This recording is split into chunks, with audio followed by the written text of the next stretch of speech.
aqui presentes e cumprimentar os meus irmãos e as minhas irmãs em Cristo Jesus.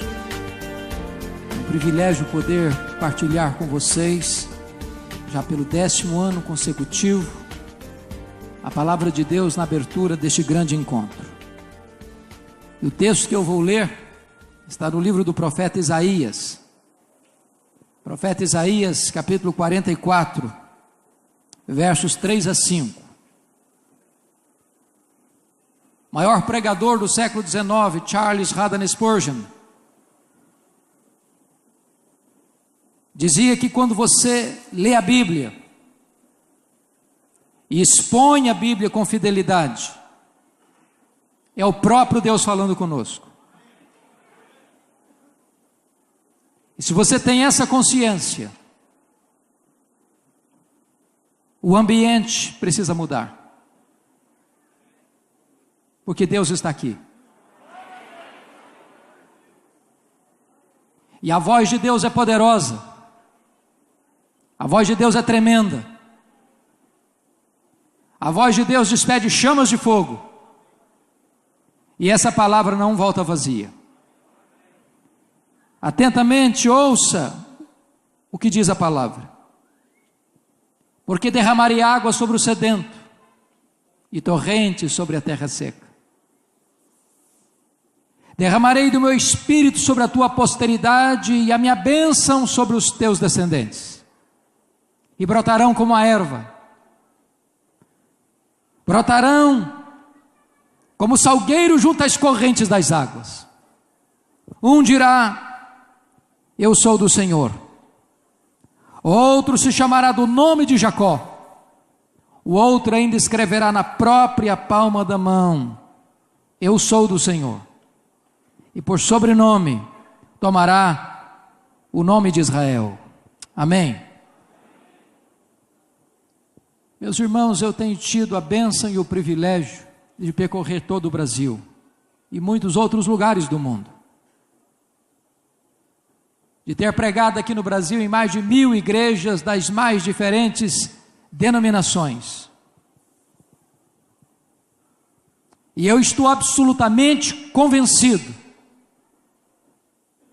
da importância, da pertinência e da urgência do assunto tratado neste ano. Aviva a tua obra, ó Senhor. A igreja evangélica brasileira precisa de avivamento. Nós crescemos numericamente de forma espantosa, mas não influenciamos a nação brasileira. Temos número, mas não temos poder. Temos grandes ajuntamentos, mas não temos quebrantamento.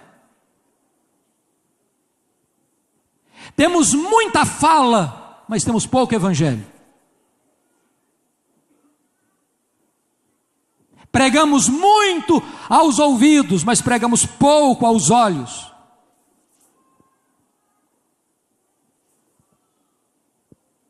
Nós precisamos de avivamento.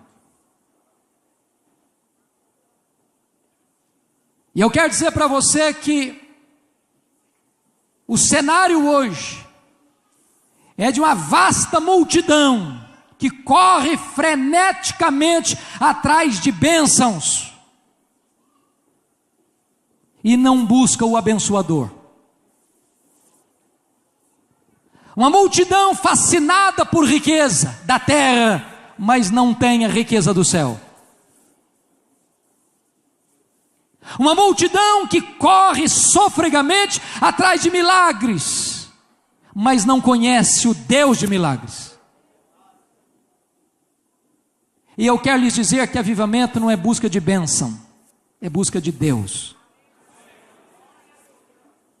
Nós poderíamos ter todas as dádivas de Deus, poderíamos ser um povo rico, poderíamos ser um povo saudável, poderíamos experimentar milagres dia após dia, momento após momento, mas se Deus não for o centro da nossa vida, tudo isso não faz sentido.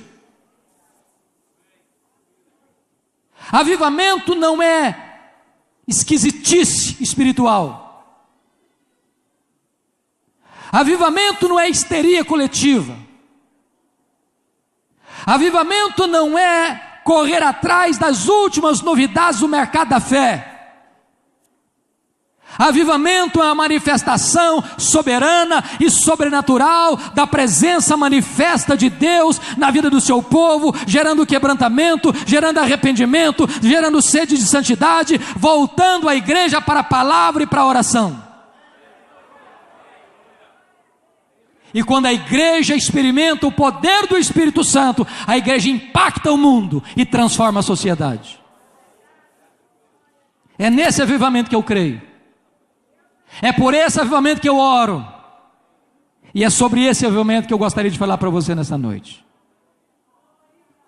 O texto em apreço nos fala sobre 4 verdades, e eu vou me deter a elas.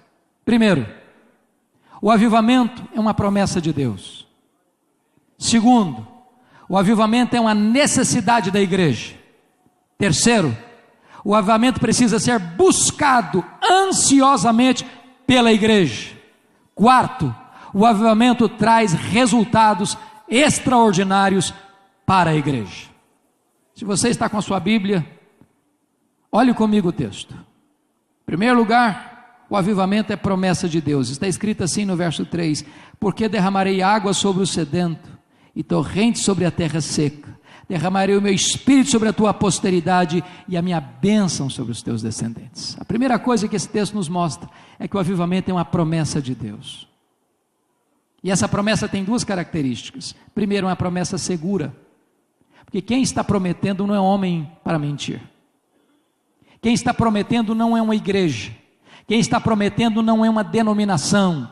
Quem está prometendo não é um concílio eclesiástico. Quem está prometendo é o Deus Todo-Poderoso, soberano, Criador do universo, o Rei da glória, o Senhor que reina na nossa vida. Esta promessa é segura. Nenhuma força na terra, irmãos, nenhuma força pode deter os passos de uma igreja cheia do Espírito Santo de Deus. A pobreza, a perseguição, nada disso pode demover os passos de uma igreja cheia do Espírito Santo de Deus. Lá no passado, o sinédrio judaico tentou impedir o avanço da igreja, prendendo os apóstolos, açoitando os apóstolos e os intimidando. Mas quanto mais crescia a perseguição, mais a igreja crescia. Os imperadores romanos, a partir de Nero, perseguiram de forma implacável e impiedosa os cristãos, queimando-os nas fogueiras, crucificando-os, incendiando-os vivos para iluminar as noites de Roma. Mas quanto mais sangue era derramado, mais a igreja crescia. Conforme diz um cântico, é obra santa, ninguém detém.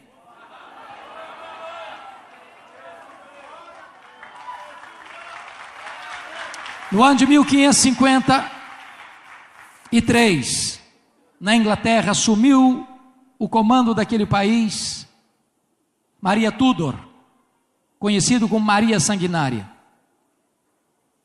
Eduardo VI, filho de Henrique VIII, morre precocemente com 16 anos de idade.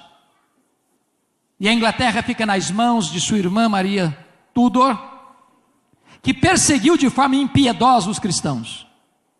Mandou para estaque e queimou em praça pública os 3 maiores líderes cristãos da Inglaterra, Ridley, Cranmer e Latimer. Muitos outros precisaram fugir da Inglaterra para poupar a sua vida. Quis a providência de Deus que Maria Tudor morresse cedo, 5 anos depois, 1558. E assumiu o governo da Inglaterra Elizabeth, ou Isabel, que governou de 1558 a 1603. E o primeiro decreto de Elizabeth foi que os foragidos deveriam voltar para a Inglaterra.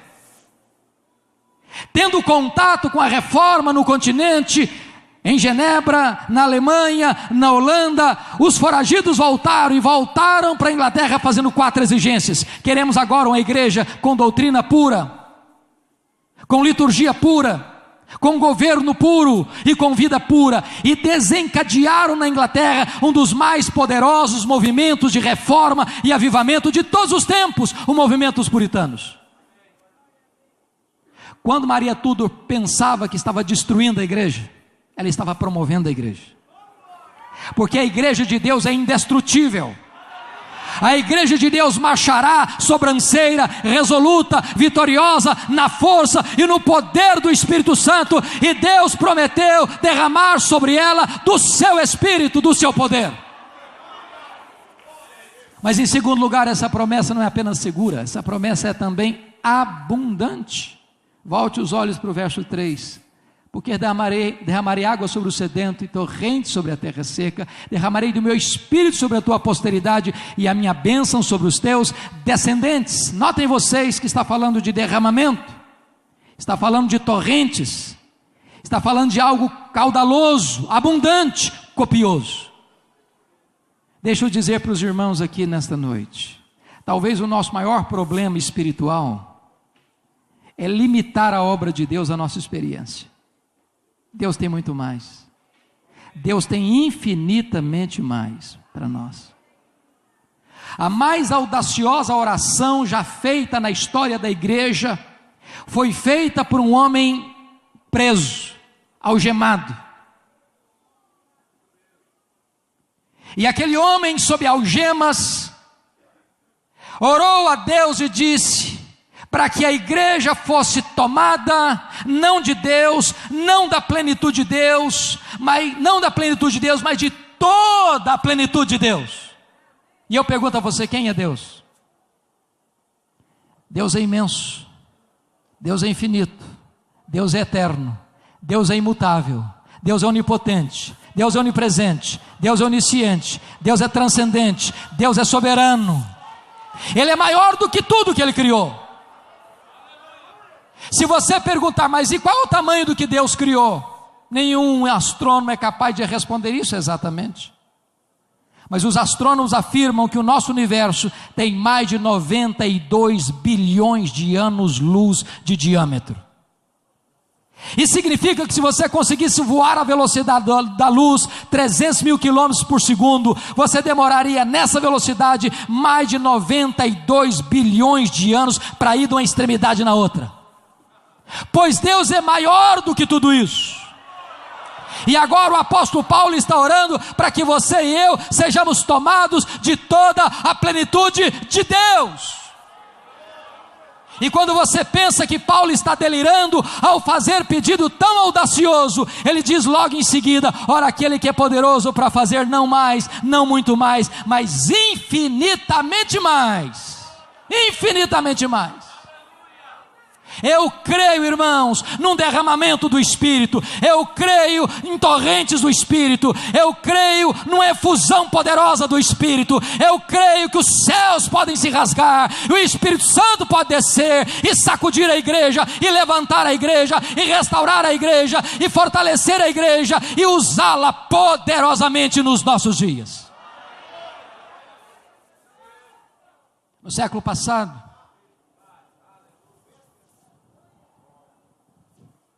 havia uma família muito pobre nos Estados Unidos. Essa família era composta de 7 crianças pequenas de 13 anos para baixo. Quando o chefe dessa família morreu, com 41 anos de idade, deixando a viúva com 36 anos, com 7 filhos pequenos para criar, e grávida do 8º filho. Muito pobre. Tudo que ela tinha foi levado pelos credores.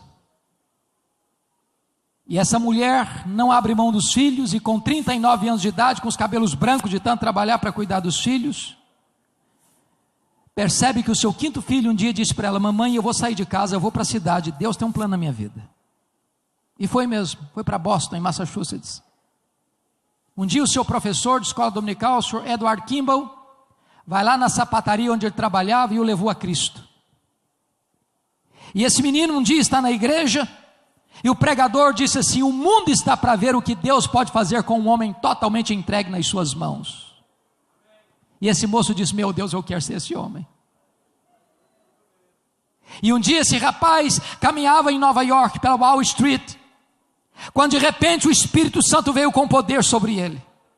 E ele saiu correndo, entrou na casa de um amigo, fechou a porta, ajoelhou-se, e parecia que ondas elétricas caíam no seu corpo e penetravam em seu corpo.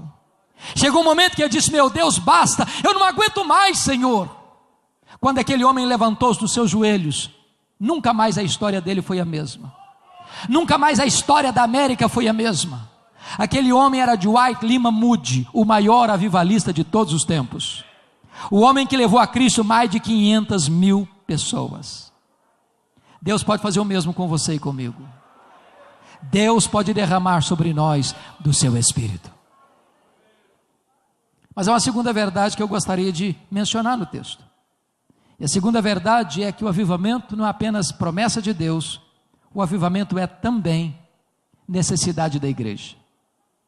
Volte os seus olhos comigo para o verso 3, está escrito aí: porque derramarei água sobre o sedento, torrente sobre a terra seca, derramarei do meu Espírito sobre a tua posteridade, e a minha bênção sobre os teus descendentes. Você sabe que há vários símbolos para o Espírito Santo na Bíblia: o vento, o hálito, o óleo, a pomba, o fogo, o azeite. Mas aqui, propositadamente, o símbolo do Espírito é a água. E por quê? Por quê? Penso eu que por algumas razões. Primeiro, porque não há vida sem água. Você pode ter a melhor terra, você pode ter a melhor semente, você pode ter os melhores insumos, você pode ter a melhor tecnologia. Se não tiver água, a semente morre mirrada no ventre da terra. O que significa isso? Você pode ter templos modernos, você pode ter tecnologia sofisticada, você pode ter cantores maravilhosos, você pode ter musicistas extraordinários, você pode ter pregadores eruditos, você pode ter gente influente na sociedade, mas sem o Espírito Santo não tem vida na igreja. Nós precisamos do Espírito Santo, nós dependemos do Espírito Santo, nós não podemos fazer a obra de Deus sem o Espírito Santo. Eu tenho que concordar com Charles Haddon Spurgeon quando ele diz o seguinte: é mais fácil acreditar que um leão tornar-se-á vegetariano do que eu acreditar que uma pessoa só possa ser salva sem a obra do Espírito Santo.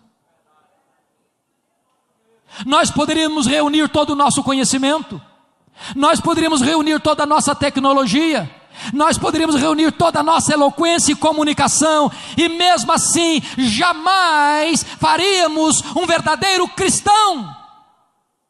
Só o Espírito Santo convence de pecado, só o Espírito Santo regenera, só o Espírito Santo batiza no corpo de Cristo, só o Espírito Santo santifica, só o Espírito Santo transforma, só o Espírito Santo conduz a igreja em triunfo. Nós precisamos do Espírito Santo. Mas em segundo lugar, queridos, a água também nos sugere uma outra coisa. A água é necessária para purificar. E eu não sei se você já perguntou por que é que nós não recebemos um avivamento ainda. Essa é a minha angústia, esse é o meu clamor, esse é o meu choro diante de Deus. Eu oro constantemente e digo assim: meu Deus, tu já fizeste coisas tão fantásticas no passado, tu já visitaste tantos países, tantas cidades de forma tão extraordinária. Faz de novo, Deus, faz de novo, Senhor. E talvez a pergunta é essa: mas por que Deus ainda não fez? Será que Deus está indiferente? Será que os céus estão fechados? Será que as mãos de Deus estão encolhidas? Será que o coração de Deus está insensível? Será que a igreja não precisa de avivamento? Será que as pessoas hoje são apáticas a ponto de não quererem mais o avivamento? O que está acontecendo? E eu só tenho uma resposta para isso: entre as chuvas de Deus e a terra seca existe um obstáculo no caminho. Entre a necessidade da igreja e o avivamento existe um obstáculo, e esse obstáculo chama-se pecado. Pecado. Meus irmãos, olha a realidade hoje no meio evangélico, você não vê mais choro pelo pecado, não vê tristeza pelo pecado. Nós batizamos pecado de doença, de tudo quanto é tipo de doença, menos de pecado. As pessoas não sentem tristeza mais pelo pecado. O grande drama da igreja evangélica brasileira é que ela está a passos largos na direção de uma secularização.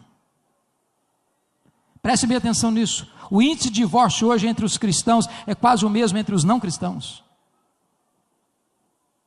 O índice de rapaz e moça que vão para a cama com o namorado é quase o mesmo daqueles que não são cristãos. O índice daqueles que se dizem cristãos e são desonestos em seus negócios é quase o mesmo daqueles que não são cristãos. O índice de empresários cristãos que muitas vezes sonegam e surrupiam o erário é quase o mesmo daqueles que não são cristãos.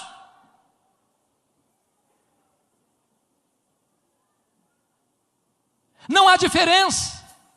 As pessoas entram para a igreja, mas a vida não muda. As pessoas se declaram cristãs, mas o caráter não é transformado. As pessoas penetram para os arraiais evangélicos, mas não há mudança na vida de forma profunda.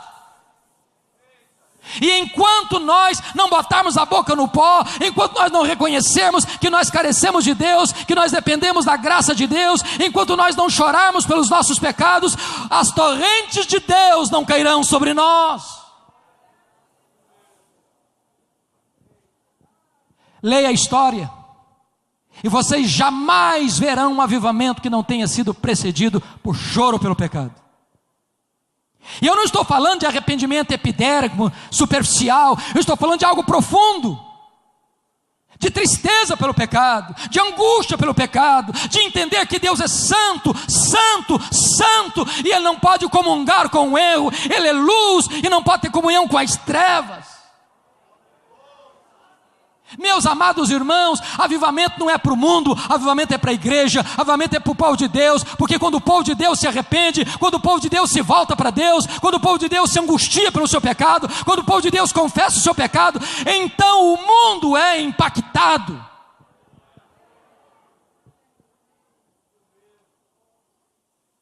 Foi o próprio Deus quem disse: santificai-vos e amanhã o Senhor fará maravilhas no meio de vós. Quando a igreja de Deus se volta para Deus, o mundo conhece Deus. Nós precisamos de avivamento, queridos. Precisamos de avivamento. Eu, como pastor, estou um pouco angustiado, aflito até, por essa secularização da igreja. Coisas pequenas. Quer ver uma coisa? A festa de casamento dos nossos filhos hoje está virando uma vergonha. Você sai do templo, onde você fez um culto a Deus, e vai para um rico cerimonial, e lá o pau quebra. O pau quebra. Se bebe todas. Se acende as luzes como uma boate moderna. E as pessoas que são chamadas de cristãs voltam para casa bêbadas, trôpegas. Enchimento do Espírito é o que precisamos, e não enchimento de vinho. Precisamos buscar a Deus, precisamos nos encher de Deus, precisamos ter sede de Deus, precisamos buscar a face do Onipotente, e quando Deus for o prazer da nossa alma, então o mundo será atraído para o Evangelho de Jesus Cristo.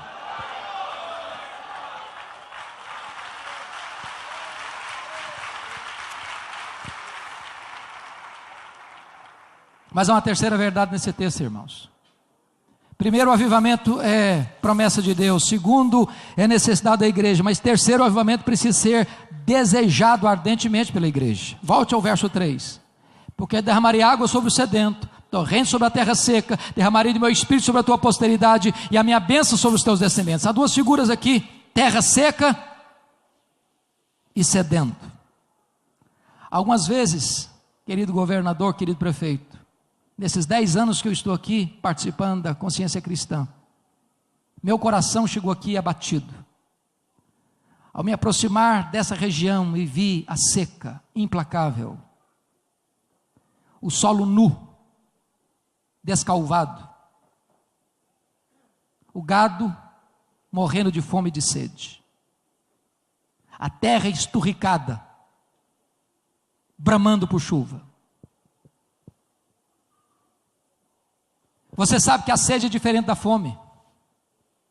Quando você está com fome e não come, seu estômago reclama e dói. Mas se você não toma a refeição na hora, a dor vai embora. E você jejua um dia, você jejua 2 dias, você jejua 3 dias, você jejua 7 dias. Não é assim com a sede. A sede é implacável, a sede é dura, a sede golpeia, a sede estiola, a sede esmaga, a sede mata. Sabe quando nós teremos um avivamento? Quando nós tivermos sede de Deus. Sede de Deus. Quando a nossa alma bramar por Deus. Quando nós estivermos sedentos, não da bênção, mas do abençoador, não da dádiva, mas do doador, não de coisas, mas de Deus. Nunca houve, irmãos, qualquer avivamento que não tenha sido precedido por oração. Por oração. E eu anseio por isso. Eu anseio por esse tempo. Quando os céus verão uma igreja sedenta, sequiosa, desejosa da unção, do poder e da virtude do Espírito Santo de Deus.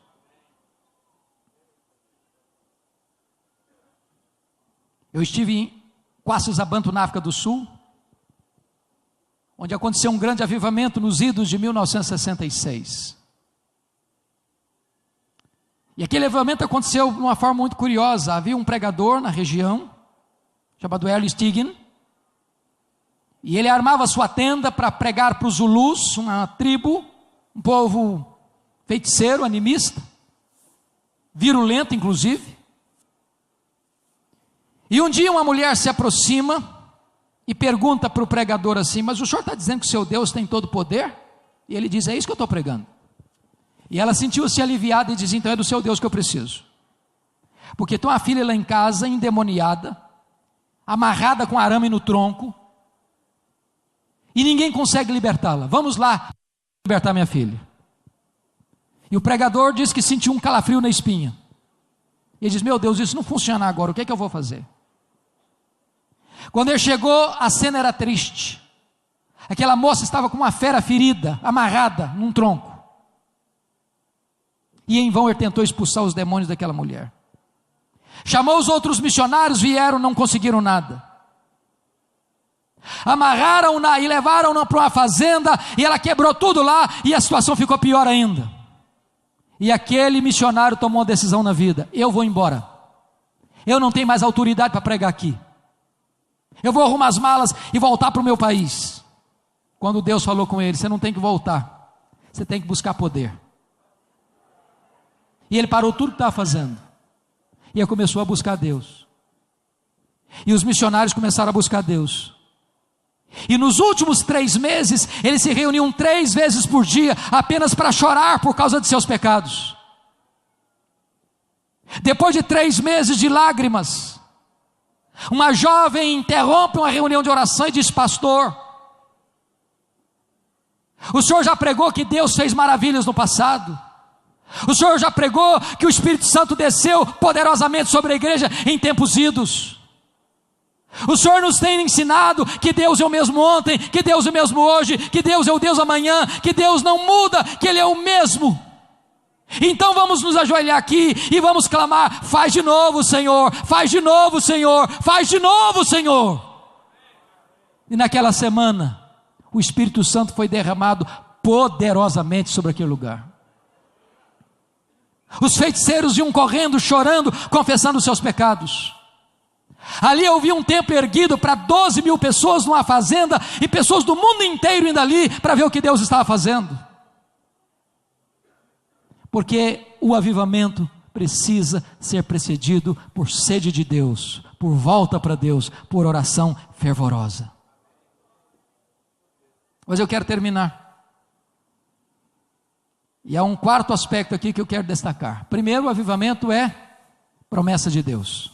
Segundo, necessidade da igreja. Terceiro, deve ser buscado ansiosamente pela igreja. E quarto, ele traz resultados extraordinários para a igreja. E o primeiro resultado é o crescimento numérico. Olha o verso 4 comigo. E os teus descendentes brotarão como a erva, como salgueiros junto às correntes das águas. Louvado seja Deus. Há muitas igrejas hoje, irmãos, minguando. Há poucos dias um pastor chorando comigo disse assim: pastor Hernandes, a minha denominação não batizou uma pessoa por ano, em média, por igreja. Há igrejas na Europa e nos Estados Unidos e Canadá diminuindo ano após ano, perdendo milhares e milhares de membros. Há igrejas hoje que o crescimento é vegetativo.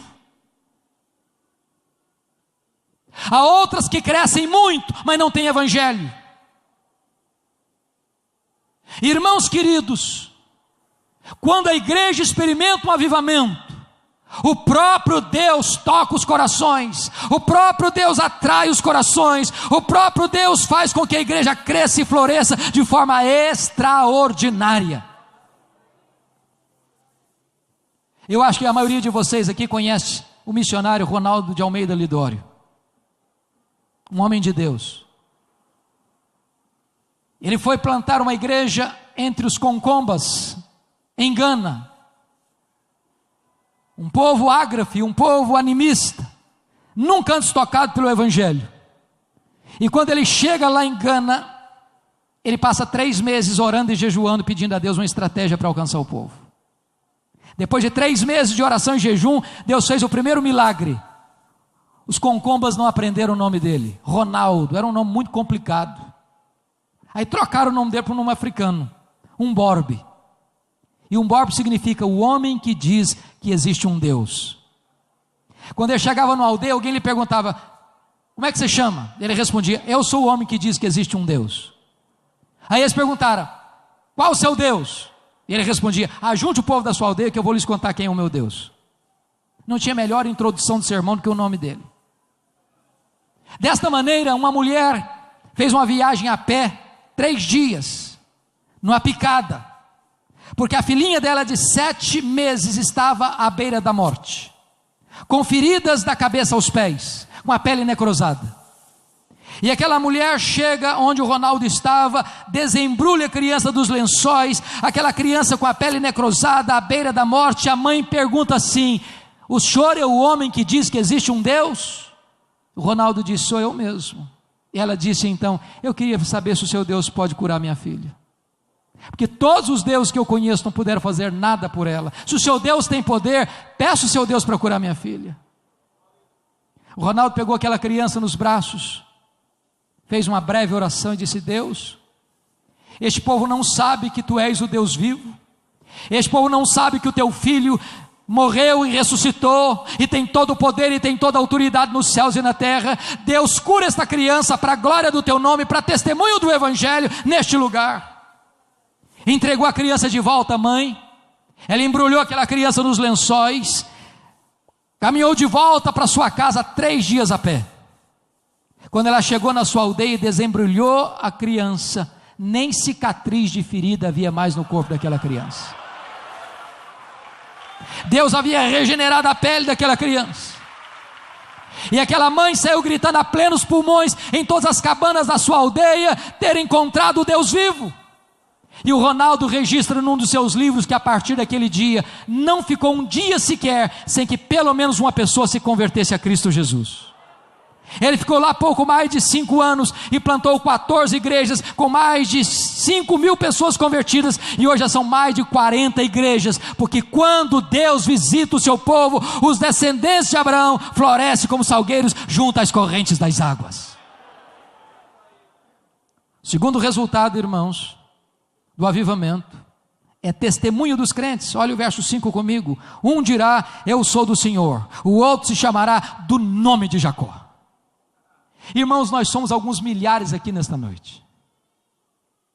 Vocês já imaginaram o impacto que Campina Grande, que a Paraíba e que o Brasil sofreriam se cada um se levantasse aqui para dizer: eu sou do Senhor?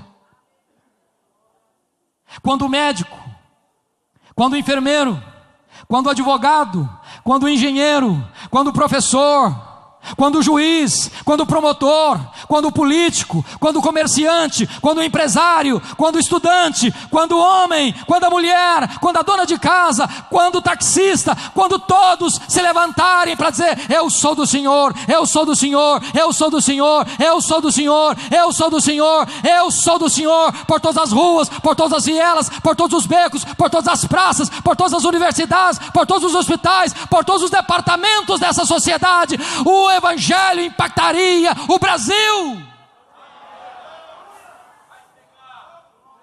Meu amado irmão, o Evangelho é o poder de Deus para a salvação de todo o que crê. Não depende do seu conhecimento, não depende da sua eloquência, não depende das suas estratégias. Abra sua boca, proclame essa palavra, porque esta palavra é a palavra poderosa do Deus vivo. Eu era seminarista na cidade de Campinas, quando uma missionária, chegando no seminário nos idos de 1978, chegou para mim e disse: eu vou levar você hoje na escola de cadetes de Campinas. Lugar bonito, alguns aqui conhecem. E eu entusiasmado com o Evangelho, como graças a Deus sou até hoje. E a primeira pessoa que eu vi na minha frente foi um cadete, claro, trajando a sua farda bonita, João Miguel Corpas, com a sua metralhadora na mão. E eu me aproximei do João Miguel Corpas e perguntei: João Miguel Corpas, você conhece Jesus, o Filho de Deus? João Miguel Corpas faltou me bater, falou impropérios, blasfêmias. Não me fala essa bobagem, eu não creio nessa tolice, eu não acredito nesse negócio de Deus, e não me vem incomodar. E eu confesso a vocês que eu fiquei constrangido, perdi o rumo de casa, fiquei calado na frente dele por algum tempo. Mas antes de ir embora, Deus me deu ousadia. Eu disse: João Miguel Corpas, antes de ir embora eu tenho que lhe dizer 3 coisas. Primeiro, Deus existe, acreditando você nele ou não. Deus não depende de você acreditar nele para ele existir, ele existe assim mesmo. Segunda coisa, esse Deus ama você, João Miguel Corpas. Esse Deus se importa com você. E ele provou o amor dele por você, mandando o seu filho Jesus morrer na cruz em seu lugar, em seu favor, para dar a você a vida eterna. E a terceira coisa que eu tenho que lhe dizer é que você é um pecador, e se você não se arrepender, você vai para o inferno, e até logo. Eu saí fugindo, porque o cara estava com a metralhadora na mão.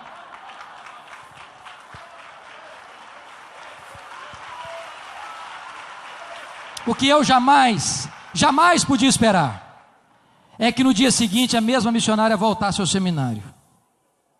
Ela disse: Hernandes, eu quero que você vá na minha casa agora. Falou: o que aconteceu? O João Miguel Corpas está na minha casa e quer te ver. Aí eu pensei: será que ele não gostou da minha abordagem? E fui para lá pensando 1000 coisas. Quando eu chego naquela casa, o João Miguel Corpas estava sentado no fundo da sala, e quando ele me viu entrar, ele se levantou, correu na minha direção, me segurou pelos braços, e chorando copiosamente, ele disse: me fale do seu Deus, me fale do seu Jesus. E aquele soldado ateu estava de joelhos, se rendendo aos pés do Salvador. Eu tive o privilégio de acompanhá-lo, eu tive o privilégio de vê-lo sendo batizado, eu tive a alegria de vê-lo levando outros colegas a Cristo.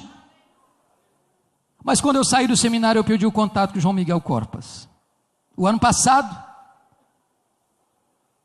o ano anterior, 2012, pregando na CEPAL em São Paulo, alguém se aproxima de mim e pergunta assim: você tem contato com o João Miguel Corpas? Eu disse: não. Eu gostaria muito de saber onde ele está, como é que ele está. E a pessoa diz assim: eu sou amigo dele. E diz: o João Miguel Corpas hoje é um general. O João Miguel Corpas hoje é um ministro do Evangelho. É um pregador da palavra de Deus. E há poucos dias eu fui jantar na casa dele. E me alegrar com ele. E Deus me ensinou uma lição: abra a tua boca e eu a encherei. Talvez você diga assim: mas pastor, eu não fiz teologia. Mas eu não conheço tanta Bíblia assim. Ah, mas eu não fiz um curso de evangelismo. Ah, mas eu não tenho tanta metodologia para pregar. Meu amado irmão, o que você sabe é suficiente para levar alguém a Cristo. E se você não sabe nada, talvez você possa dizer assim: eu só sei de uma coisa, é que eu era cego e agora eu vejo.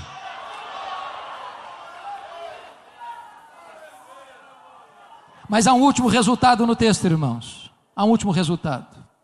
Quando Deus traz avivamento para a igreja, tem crescimento numérico, tem testemunho do evangelho verbal, mas tem testemunho de vida. Está escrito aí no verso 5: o outro escreverá na própria palma da mão: eu sou do Senhor. Tem muita gente que diz que é do Senhor hoje, mas quando você vai ver a vida dele, você fica em dúvida. Como é que trata a esposa? Como é que trata o marido? Como é que trata os filhos? Como é que lida com os pais? Como é que lida com dinheiro? Como é que lida com sexo? Como é que lida com vaidade? Você fica em dúvida. O cara diz que é crente, mas dá cheque sem fundo. O cara diz que é crente, mas mente, é desonesto. O cara diz que é servo de Deus, mas a vida dele está uma bagunça.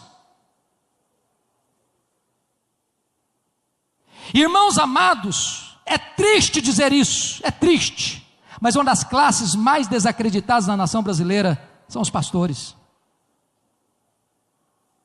Tem muito lugar por aí que falar que é pastor é sinônimo de picareta, de mau caráter.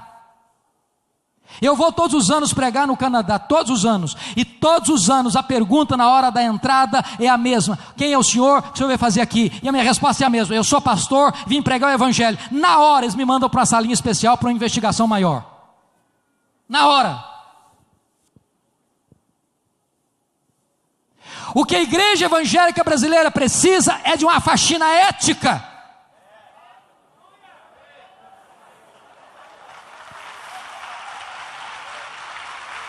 É de uma mudança de caráter, é de uma nova postura. No passado, quando alguém dizia eu sou crente, você podia fechar, apertar a mão com ele, não precisava nem fazer documento não, a palavra do crente valia. Hoje,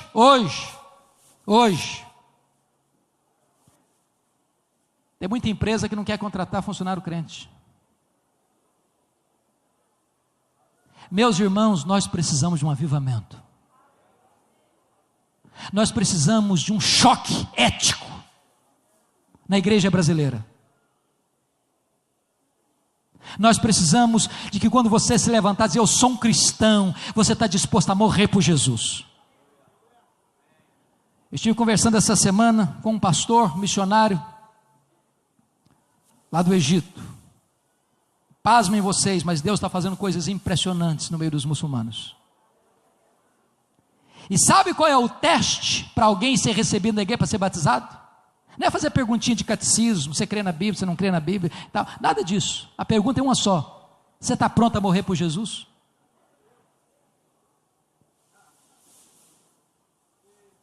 Você está pronto a morrer por Jesus? E eu ouvi um testemunho essa semana, que um jovem cristão frequentou a igreja, vindo das alas do islamismo, e na hora da pergunta o pastor diz assim: você está pronto a morrer com Jesus, por Jesus? O jovem titubeou. O pastor disse: você vai ficar 6 meses, daqui a 6 meses você volta aqui, eu vou fazer uma pergunta, se você estiver preparado, você vai ser recebido. Passaram 6 meses, e aquele jovem então tomou decisão: não, eu estou pronto a morrer por Jesus. Só que eu tinha que comunicar isso ao seu pai. E dentro da realidade religiosa e cultural dele, isso é uma traição, alta traição. Ele podia ser deserdado, ele podia ser morto pela própria família. E ele disse: papai, eu preciso dizer uma coisa para o senhor. Eu sou um cristão, eu amo a Jesus, Ele é o meu Salvador, Ele é o meu Senhor, e eu vou professar o nome dele publicamente, e eu queria sua permissão. E o pai disse: meu filho, você tem minha permissão. O filho ficou escandalizado, choque: mas papai, o senhor não vai falar nada? O senhor vai concordar comigo? Você tem minha permissão. Como assim, papai? E o pai disse: meu filho, eu sei que o seu Deus existe, porque eu mesmo vi você indo na igreja cristã. Você acha que eu sou tolo? Eu acompanhei seus passos. E eu mesmo, meu filho, botei veneno na sua comida para te matar, eu mesmo. E eu fiz isso várias vezes. E você não morreu. O seu Deus é real, o seu Deus é vivo. Você pode ser um cristão, meu filho. Nós precisamos de um cristianismo viril, um cristianismo maiúsculo, um cristianismo superlativo, um cristianismo de vida. É isso que vai impactar a nação brasileira, é isso que vai influenciar a sociedade brasileira. O evangelho verdadeiro, genuíno, o evangelho dos apóstolos, o evangelho dos reformadores, o evangelho dos missionários, o evangelho dos avivalistas, o evangelho que é o poder de Deus para a salvação de todo aquele que crê. É nesse avivamento que eu creio, é por esse avivamento que eu oro. E eu anseio ardentemente que você nesta noite não desista, até que os céus se fendam e Deus derrame sobre nós copiosamente do seu Espírito. Feche os seus olhos, por favor. Vamos orar.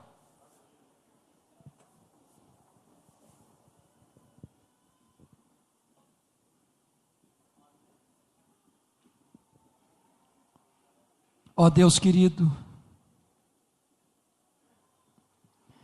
Tu sabes que a maior necessidade nossa, Deus, não é de coisas. Tu sabes, Deus, que nós já temos mais do que nós precisamos.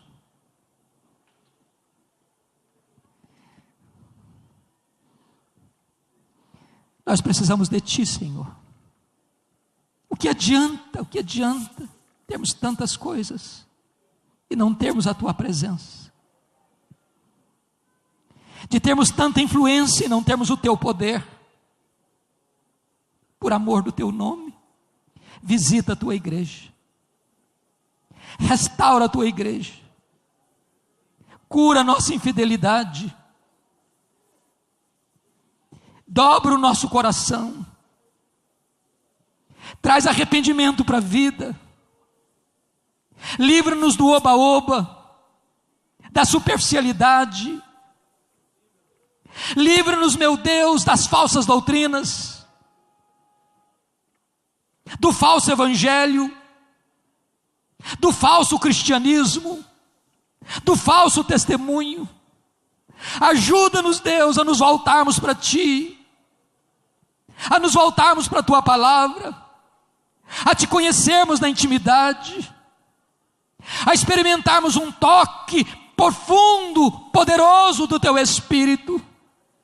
Levanta a Tua igreja na força, no poder e na unção do Teu Espírito, para que este Brasil conheça o Deus vivo, para que o Evangelho prospere nessa terra, para que a verdade prevaleça, para que a luz dos céus espanquem as trevas, e para que a Tua glória se manifeste em nossa nação.